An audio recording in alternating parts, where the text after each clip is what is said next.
Hi friends! Thanks for tuning in. If you like this video, please give it a like, comment below, and take a moment to subscribe to our channel. Welcome to Smyrna, Tennessee, a town rich in history and vibrant with modern growth.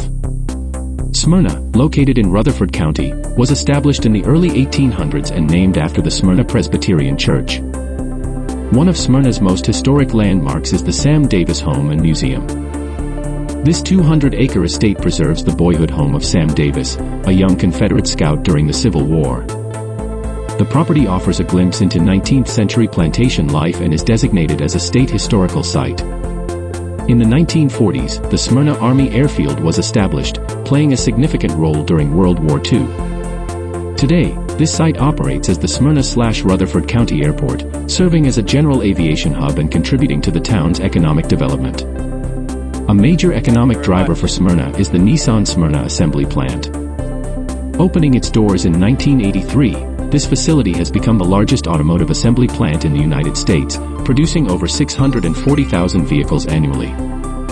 Smyrna boasts a strong sense of community, featuring 10 public parks, 7 miles of greenway trails, and an outdoor water park. These amenities provide residents with ample recreational opportunities and contribute to the town's high quality of life. Thank you for joining this drive through Smyrna, Tennessee.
watching.